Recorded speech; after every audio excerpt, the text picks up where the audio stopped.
Sejam bem-vindos ao nosso canal. Aqui fazemos análise de fundos imobiliários, ações no Brasil e no exterior. E no vídeo de hoje vamos trazer a ação da Magalu. A empresa publicou seu resultado recentemente. Vamos avaliar aí os principais indicadores e dados fornecidos pela empresa.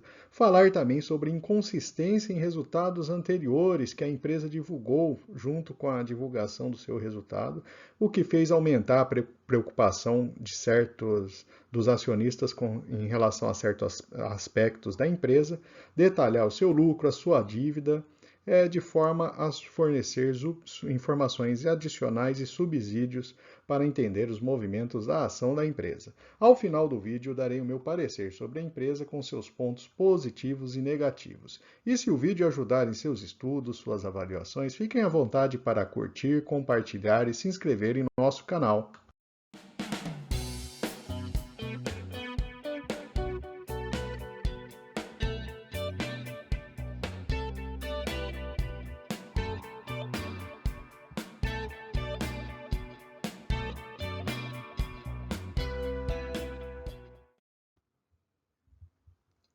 Vamos trazer inicialmente a composição dos acionistas da empresa. A gente tem 56% com o grupo controlador da empresa, membros da família Trajano principalmente, e 43% das ações estão em circulação com os diversos acionistas.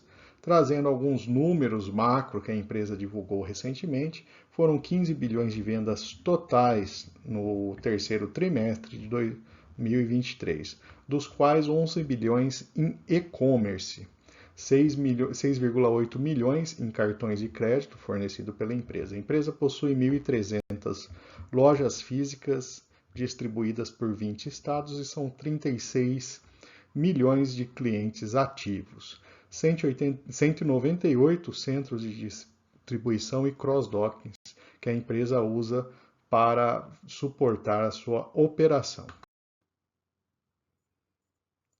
Vamos resgatar então o resultado anual da empresa nos últimos 6 anos. A gente observa um primeiro detalhe.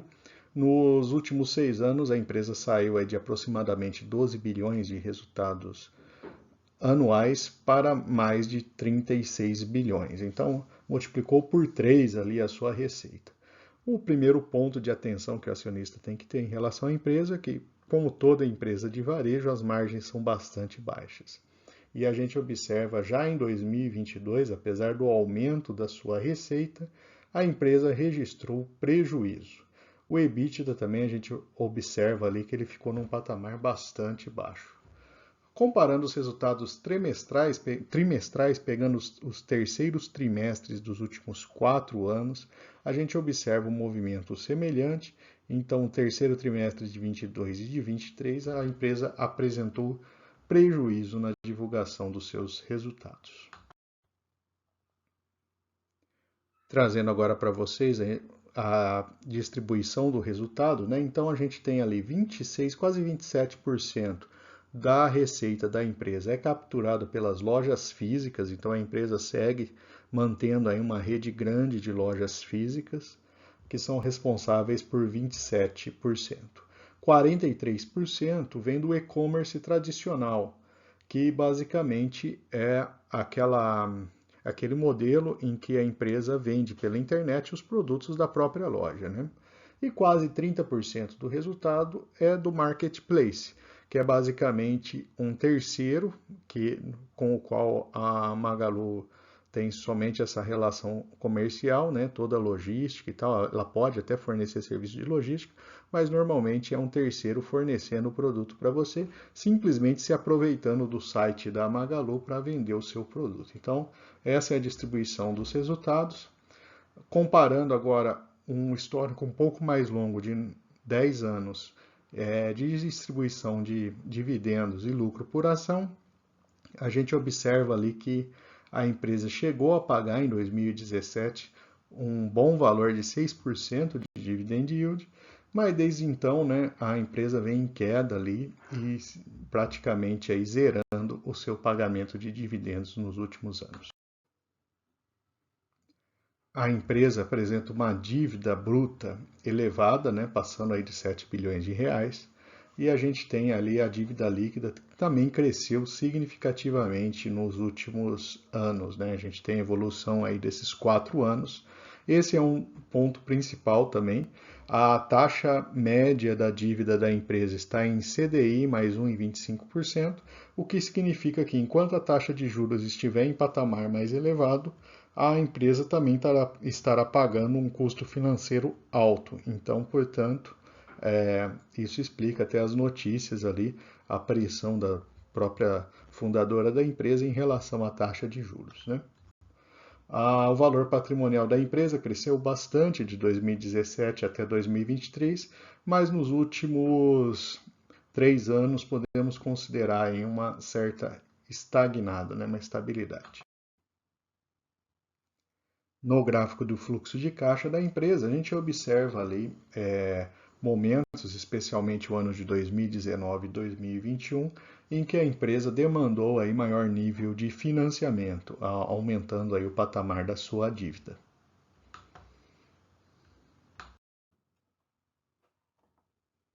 Neste gráfico, normalmente trazemos aí a relação preço-lucro da empresa, né? Como a empresa tem registrado prejuízos, né? Então não faz sentido. E a gente observa ali que a relação preço-valor patrimonial, que já esteve mais alta ali, ela caiu bastante nos últimos 2 anos. Comparando agora a Magalu com outras empresas do setor do varejo, né? Trazendo ali as Casas Bahia, Americanas, Lojas Renner, que é um varejo aí um pouco diferente, né? A empresa mais voltada para o vestuário e tem tido resultados bem melhores, a gente vai ver nos indicadores. Mercado Livre e Amazon, né, que são os grandes concorrentes estrangeiros da Magalu. Aliás, na seção nossa de notícias e informações atualizadas, certamente teremos informações ali que deixarão você, se é acionista de Magalu, bastante preocupado. A Magalu, então, em termos de dividend yield zero, né, como as outras duas, né, principais varejistas mais gerais ali, né, que a gente tem no mercado, Lojas Renner pagando 5,2%, um bom dividend yield para uma empresa de varejo, né? Relação preço-lucro, PEBIT, PSR e PVP, né, a gente observa ali que a Magalu, comparando a relação preço-valor patrimonial, ela está bem próximo da loja Renner, que é uma empresa que tem dado um bom nível de lucro, né? A PEBIT também está bem próximo, né? Então, a empresa ainda mantém ali uns indicadores bastante complicados ali, né? Talvez aí com essa expectativa que em algum momento ela se recupere, né? As margens são bastante baixas, né, da Magalu de maneira geral. Em comparação, né, quando a gente traz os dados da Amazon e do Mercado Livre, a gente observa que os valores de margem são bem maiores, né? E a Renner, um dos destaques aí, né, desse mercado nacional, que também tem umas margens interessantes. Aliás, se você tem interesse em ver um vídeo semelhante a esse, analisando as ações das lojas Renner, deixe nos comentários que a gente prepara futuramente aí para vocês. Neste gráfico, então, temos a cotação da ação. A gente teve aí a ação sendo negociada a mais de R$ 25, né?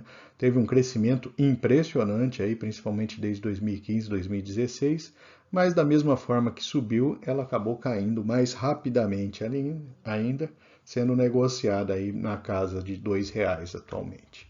Essa é uma visão um pouco mais ampliada dos últimos anos da ação, né? E o valor intrínseco é evidente que não faz sentido para uma ação que está dando prejuízo. Apesar disso tudo, a gente tem as projeções dos analistas apontando aí, em média para uma valorização significativa na casa aí de R$ 4 para a ação da Magalu, é uma visão bastante otimista, né? E tem analista projetando inclusive R$ 6, né? A indicação 69%, indicação neutra e 31% indicação de compra.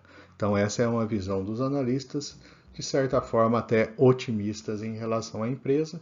E um ponto deve ser considerado, né? A ação está num preço tão baixo que de repente pode ser que ela tenha chegado no seu fundo do poço, né? Então, é uma consideração que vale a pena ser avaliado. Mas da mesma forma, lá atrás, quem comprou a R$ 4 lá atrás imaginou que também estivesse no final da descida e a ação chegou a menos de R$ 2. Então, é uma avaliação que tem que ser feita com muita calma e vendo os dados da empresa, né? Agora é aquele momento em que trazemos os principais destaques da empresa, né? Então, a empresa trouxe ali as informações, né? Vendas totais de 14,8 bilhões de reais no terceiro trimestre. Ela faz essa chamada aqui dizendo que nos últimos anos ela cresceu 21% ao ano, em média. De fato, cresceu, mas temos que considerar que 19 para 20, né? O crescimento foi muito significativo. Se a gente considerar o último ano, um crescimento de 5% somente, se considerar que temos uma inflação ali nessa ordem de grandeza, também é praticamente um empate, né? Então, não é um crescimento tão impressionante assim quanto possa parecer. As lojas físicas tiveram um crescimento de 2% de 2022 para 2023, né? Totalizando aí 4 bilhões de reais. De fato, a loja física, se a gente considerar o efeito da inflação, ela teve uma pequena perda ali de resultado. Agora, olhando as vendas online, né, houve um crescimento de 6% de 22 para 23. Um crescimento interessante também, com um pouco aí acima da inflação no período, né, com um destaque principalmente aí para vendas de terceiros. Então, se a gente olhar esses dados de crescimento, a venda da Magalu de produtos dela mesma, em que seja pela loja física, seja pela internet, ela caiu no último ano. Então, esse é um ponto a se considerar nessa análise. A participação de vendas por canal, né? Então, vendas de terceiro, que é essa barrinha cor de uva ali, vem aumentando significativamente a cada ano. As vendas pela internet em verde tem caído um pouco, né? E as lojas físicas, né? Um percentual bem mais baixo aí do que já foi no passado, né? Agora vamos falar então dos eventos não recorrentes que a empresa trouxe na sua última divulgação de resultados. Então ele trouxe uma visão ajustada. O primeiro ponto é referente à não incidência de PIS e COFINS sobre bonificações recebidas de fornecedores. Então, a empresa reconheceu nesse trimestre esses créditos tributários referentes a períodos anteriores a 2022. Esse total aí soma quase 700 milhões de reais, no sentido positivo, né, para a empresa, sendo 533 milhões de principal e 155 de correção monetária desse dinheiro. Então, aqui tem a tabela detalhada e esse ajuste dentro do EBITDA da empresa foi de 483 milhões. E no lucro líquido, o ajuste de 474 milhões. Ou seja, mesmo com esse resultado ali, né, esse ajuste, se a gente pegar ali o lucro recorrente, né, da empresa, a gente observa ali o prejuízo, né? Agora, além disso, né, a empresa recebeu, na esteira ali do caso das lojas americanas, uma denúncia anônima que foi apurada, né, e identificaram aí um ajuste no patrimônio líquido de 830 milhões de reais. Então, o importante para o acionista saber que esse ajuste também não teve impacto no fluxo de caixa da empresa, né, e também sem impacto em pagamentos ali de impostos. Então, o ajuste total, né, já considerando a questão do imposto anteriormente e esse reconhecimento de receitas e bonificações de 829 milhões, o impacto no patrimônio líquido é uma redução do patrimônio líquido da empresa de 322 milhões de reais. Então, esse é um ponto que preocupou bastante os acionistas da empresa, uma vez que gera aquela desconfiança, você faz uma avaliação da empresa baseada em um resultado publicado, auditado, e em um determinado momento lá na frente a empresa faz uma correção daquilo que ela havia divulgado lá atrás, né? Então, gera aquela sensação para o acionista, será que foi analisado tudo? Será que agora tudo está correto que foi publicado? Ou ainda tem mais coisa por sair, né? Essa é uma dúvida que realmente não ajuda a negociação da empresa, né? E a empresa passando por um momento em que as ações estão sendo bastante penalizadas pelo mercado, né? Sem dúvida, isso daí acaba impactando também o preço. E vamos trazer agora algumas notícias recentes, né, divulgadas ali a respeito da Magalu. A primeira delas, então, esse processo de correção, né, que a empresa fez. A CVM abriu um processo para investigar esse balanço da empresa. Certamente aí deve demandar aí maiores esforços de explicação da empresa a respeito do que aconteceu de fato, né? Essa notícia também, né, processo administrativo, né, que a CVM está abrindo em cima da empresa, justamente para esclarecer essa situação. E uma informação divulgada no Valor Econômico, né, o erro contábil da Magalu pode trazer incerteza sobre outras inconsistências, exatamente aquilo que eu havia comentado. Uma vez que você tem uma diferença tão grande assim no balanço, pode gerar suspeita que outros números também não estejam corretos, né? Então, isso prejudica a negociação da ação da empresa. E, por fim, entre as notícias recentes, não é especificamente da Magalu, mas é de uma concorrente sua, né, a Amazon. Ela está divulgando que a partir do ano que vem, o seu aplicativo ele vai se tornar um local onde os consumidores possam também comprar veículos, né, das concessionárias locais, né? Então, imagina a força disso, a quantidade de receita que isso não tem potencial de gerar. E se a Amazon entrar no Brasil também com esse mercado, pode gerar aí uma corrida por outras empresas também buscar aí recuperar é, manter a competitividade aí nesse setor. É só uma notícia mostrando o nível de evolução, né, que a Amazon tem lá fora, né, e é o tipo de concorrente que a Magalu enfrenta aqui no mercado nacional também. E finalmente vamos trazer o nosso parecer com os pontos positivos e negativos a respeito da Magalu. Do lado positivo, a empresa segue avançando no e-commerce, só que em menor velocidade, esse é um ponto de atenção. E a outra dúvida é, será que a empresa está bastante descontada? Inclusive hoje ela teve uma reação de preço bastante forte, né? É, quando a ação está num valor tão descontado assim, pode ter movimentos aí, oscilações muito altas, né? Aí fica aquela dúvida do investidor, será que ela já chegou ao fundo do poço ou teremos um alçapão ainda, né? No fim, não sabemos, né? Os resultados não são tão animadores assim, mas enfim, cabe acompanhar a evolução, principalmente aí essas questões aí que envolvem a CVM, e se eventualmente vai sair mais algum ajuste a ser necessário ou não. Do lado negativo, né, esse erro contábil gera desconfiança pelo investidor, né? Será que esse erro ficou por aí, né? Já foi resolvido e acabou, não tem mais nada, ou ainda tem mais coisa por vir, né? A empresa ela tem uma dívida atrelada ao CDI mais 1,25%, a taxa de juros nossa, né, a taxa básica nossa, deve se manter em um patamar elevado por algum tempo, né?